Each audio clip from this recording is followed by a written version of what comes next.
हाय दोस्तों, यदि आपने एमसीक्यू हड़प्पा सभ्यता संबंधित पहली वीडियो नहीं देखी तो अवश्य देख लें। और अगर आपने इसकी नोट्स वाली वीडियो नहीं देखी है तो वो भी अवश्य देख लें ताकि आपको ये वीडियो सही रूप से समझ आए। तो दोस्तों आइए शुरू करते हैं।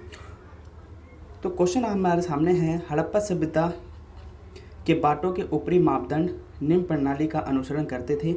यहाँ पे लिखा है जो बाट बनाए जाते थे हड़प्पा सभ्यता में वो किस प्रणाली के अनुसार बनाए जाते थे। त्रि आधारित, द्विआधारित, दशमलव प्रणाली, ये शशक प्रणाली। तो दोस्तों मैं आपको बताना चाहता हूँ कि जो हड़प्पा सभ्यता में जो बाढ़ बनाए जाते थे वो दशमलव प्रणाली के अनुसार बनाए जाते थे। दशमलव प्रणाली ये कहती है कि सबसे पहले छोटे बाढ़ से लेकर लास्ट में बड़े बाढ़, एक प्रकार से अगर मैं कहूँ कि पहले 1 ग्राम, 2 ग्राम, फिर 5, 10 ग्राम, फिर 20 ग्राम, फिर 100 ग्राम, 200 ग्राम, आधी kilo, 1 kilo, 2 kilo, 5 kilo, 10 kilo, फिर वही 20 किलो, 100 किलो, मतलब इस प्रकार से बनाए जाते थे बाट। उसे हम दशमलव प्रणाली कहते हैं। दोस्तों जब वहाँ पे ये पता चला कि वहाँ पे बाट इस प्रकार से बनाए जाते हैं तो पूरे तात्विकों ने ये तत्व निकाला, ये अर्थ निकाला कि हड़प्पा सभ्यता के जो लोग थे उनको गणितों का ज्ञान था। और इससे ये बात साफ होती है कि प्राचीन काल में भी लोग गणितों का उपयोग करते थे, अतः गणितों का अध्ययन किया करते थे।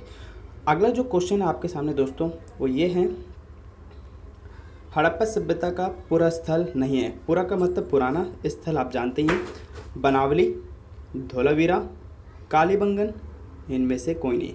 बनावली आपके हरियाणा में है, धोलावीरा आपका गुजरात में और कालीबंगन आपके राजस्थान में है। तो मैं आपको बताना चाहता हूँ कि जो पुराने स्थल थे वो इनमें से कोई नहीं है, अर्थात इसका राइट आंसर डी है। अगला जो है वो है, हड़प्पा बस्ती के पतन का कारण माना जाता है। हड़प्पा बस्ती मतलब जो हड़प्पा सभ्यता थी उसका अंत, अर्थात वो समाप्त कैसे हुई। ऑप्शन आपके सामने है, अत्यधिक बाढ़, वनों की कटाई, जलवायु परिवर्तन, उपरोक्त सभी। इसका कोई सबूत नहीं मिला है, लेकिन हर पुरातात्विक ने अपने अनुसार ये कहा है कि इस प्रकार से हड़प्पा सभ्यता का अंत हुआ। कईयों ने कहा कि बाढ़ आ गई, कईयों ने कहा कि सुनामी आ गई, कईयों ने कहा कि सूखा पड़ गया, कईयों ने कहा कि आर्यों का आक्रमण हो गया, कई लोगों ने कहा, कई पुरातात्विकों ने कहा इन पर आक्रमण हो गए। इस प्रकार से हड़प्पा सभ्यता का पतन अर्थात समाप्त होगी। तो इसके सही रूप से अगर मैं सही रूप से पूछूं तो इसके सही रूप से साक्ष्य नहीं मिले हैं। तो यहाँ पे मैं आपको बताना चाहूँ इसका जो राइट आंसर होगा वो उपरोक्त सभी होगा, अर्थात डी होगा। आगे देखते हैं। अगला है, भारतीय पुरातात्विक सर्वेक्षण के पहले डायरेक्टर जनरल कौन थे। ये भारतीय पुरातात्विक सर्वेक्षण ये कार्य क्या करती है, ये कार्य करती है पुरानी चीज़ों की खोज करती है, और जो पुरानी चीज़ें जो प्राचीन काल में हुई या मध्यकालीन इतिहास में हुई उन सब को खोज करना, उनके बारे में जानना और उनके बारे में पुस्तकें जारी करने, प्रकाशित करने का जो काम होता है वो भारतीय पुरातात्विक सर्वेक्षण का होता है। अगर मैं आपसे कहूँ कि अंग्रेज जब भारत में आए तो उन्होंने सकारात्मक योगदान भारतीय पुरातात्विक सर्वेक्षण विभाग का गठन किया या उसका उद्घाटन किया। और उद्घाटन के समय इनके जो पहले सदस्य थे वो जनरल डायरेक्टर थे, वो कौन थे। ऑप्शन आपके सामने है, princess, Cunningham, wheeler, John Marshall. तो इसका राइट आंसर है बी, कनिंगम थे। दोस्तों ये बहुत महत्वपूर्ण है, इसे अवश्य आप सही से याद कर लेना। आगे देखते हैं।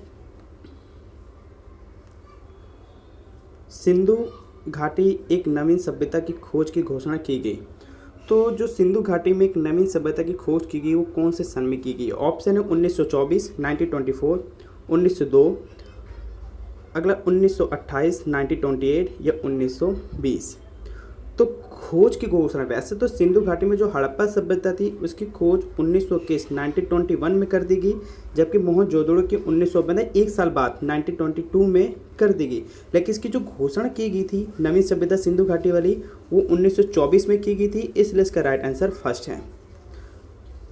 सिंधु घाटी अथवा हड़प्पा सभ्यता की खोज में किस बात ने सबसे अधिक सहायता पहुंचाई थी। वो कौन सी बात थी जो हड़प्पा सभ्यता की खोज से संबंधित बहुत महत्वपूर्ण भूमिका या बहुत ज़्यादा सहायता पहुंचाई थी।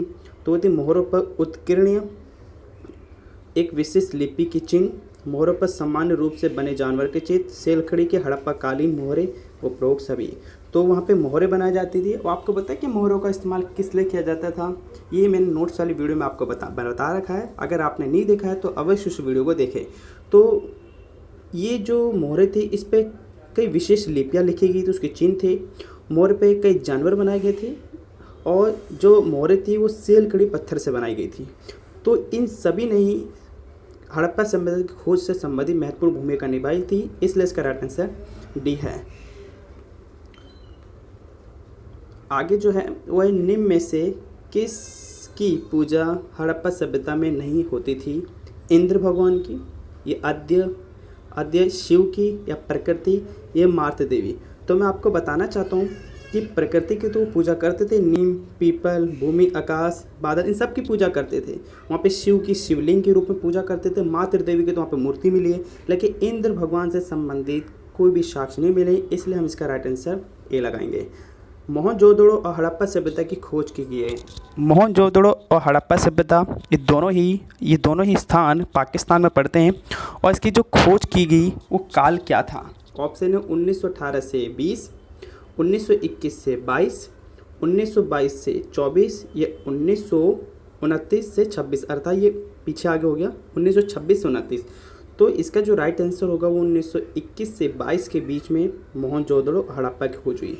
मोहनजोदड़ो की खोज 21 में हुई 1921 में, और जबकि मोहनजोदड़ो की 1922 में हुई। आगे देखते हैं, हड़प्पा सभ्यता किस नदी के किनारे पर बसी थी? व्यास नदी, रावी नदी, सतलुज नदी, सिंधु नदी। ये हमें पता है कि इसका दूसरा नाम सिंधु घाटी है, ये सिंधु सभ्यता है, इसलिए इसका आंसर डी है। हड़प्पा शहरों की सबसे अनोखी विशेषता थी। सबसे अनोखी विशेषता क्या थी? चाक पर किए गए काम, शिल्प उत्पादन जो मनके बनाते थे, ये इस प्रकार के आभूषण बनाए जाते थे। जहाँ पे भोजन पकाने की तकनीक वो थी। ये नियोजित जल निकास प्रणाली थी। तो सबसे जो अनोखी विशेषता थी वो वहाँ की नियोजित जल निकास प्रणाली थी। वो ग्रिड पद्धति में बनाई गई थी, समकोण में रोड सड़कें बनाई गई थी, इसलिए सबसे अनोखी थी। तो इसलिए इसका राइट आंसर डी है। अगला, मोहनजोदड़ो में कुएं की कुल संख्या कितनी थी? लगभग 700, लगभग 800, लगभग 900, लगभग 950। तो इसका राइट आंसर ए है 700। ये आपको जरूर याद करना होगा। विशाल स्नानागार मतलब स्विमिंग पूल का आकार क्या था? ऑप्शन आपके सामने है गोल, आयतकार, चौकोर या त्रिभुजाकार। तो इसका जो राइट आंसर है वो आयतकार है, मतलब रेक्टेंगुलर टाइप में बनाई गई थी वहाँ पे विशाल स्नानागार। और आपको ये भी पता होना चाहिए जो विशाल स्नानागार थे वो कहाँ पर पाए गए? वो मोहनजोदड़ो में पाए गए, जो पाकिस्तान में पड़ता है। अगला है, हड़प्पा सभ्यता की शिल्प ज्ञान का एक महत्वपूर्ण केंद्र था, जहाँ पे शिल्प से संबंधित अधिकतर चीज़ें बनाई जाती थी, वो कौन सा स्थान था? क्या गुजरात का लोथल था, क्या राजस्थान का कालीबंगन था, या पाकिस्तान का हड़प्पा था, या पाकिस्तान का चनूदड़ो था? तो इसका राइट आंसर चनूदड़ो था, जहाँ पे शिल्प ज्ञान का महत्वपूर्ण केंद्र माना जाता है। इसके कई सारे साक्ष्य वहाँ पे मिलेंगे खुदाई के समय। अगले जो है वो तांबे का आयात कहाँ से किया जाता था? जो तांबे मंगवाए जाते थे हड़प्पा सभ्यता में मनके बनाने के लिए या अन्य चीज़ें बनाने के लिए, आभूषण बनाने के लिए, वो मनके कहाँ से आयात किए जाते थे, मतलब इम्पोर्ट कहाँ से किए जाते थे? अमेरिका से, मेसोपोटामिया से, ओमान से, या यूरोप से? तो इसका राइट आंसर सी है, ओमान से किए जाते थे। आगे जो है, हड़प्पा संस्कृति की सर्वोत्तम कलाकृति में है क्या है? मूर्तियां हैं, मनके हैं, मोहरे हैं, या बाट है? तो बताओ, जो सबसे सर्वोत्तम कलाकृति जो उन्होंने कला दिखाई वो मोहरों में दिखाई। वो मोहरों कई टाइप के, कई डिज़ाइन में बनाए गए, है ना दोस्तों।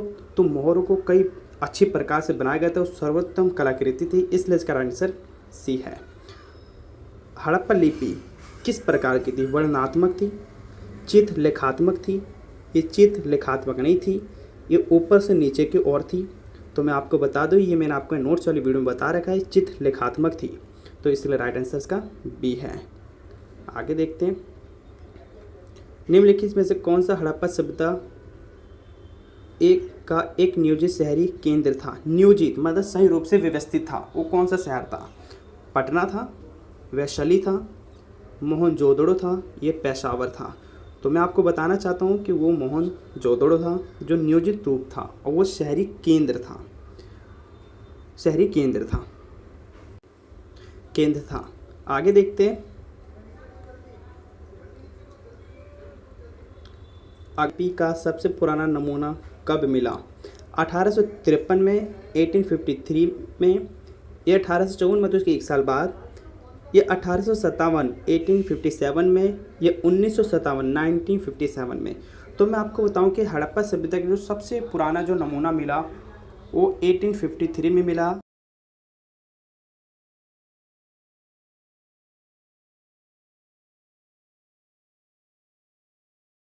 थी। तो इसलिए इसका जो राइट आंसर होगा वो फर्स्ट होगा, 1853 होगा, अर्थात ए। अगला है संग से बनी वस्तुओं के लिए प्रसिद्ध थे। संग से बनी वस्तुओं के लिए जो प्रसिद्ध था वो बालाकोट, कटक, पाटलिपुत्र या वैशाली। तो इसका राइट आंसर ए है, मतलब बालाकोट था जो पाकिस्तान में पड़ता है। आगे देखते हैं, मनके के निर्माण में प्रयुक्त होने वाली वस्तु कौन सी थी। जो मनके बनाए जाते थे वहाँ पे जो एक प्रकार का भूषण होता था, ये किस प्रकार की वस्तु से बनाए जाते थे, ये पदार्थ से। क्वार्टज, जैस्पर, ये कार्नेलियंस, सेल खड़ी, ये उपरोक्त सभी। तो इसका राइट आंसर डी है, उपरोक्त सभी। मोहनजोदड़ो में सबसे विशाल इमारत कौन सी थी। दुर्ग, अनाज रखने का कोठार मतलब भंडार जिसे स्टोरेज कहते हैं, ये स्नानागार, या इनमें से कोई नहीं।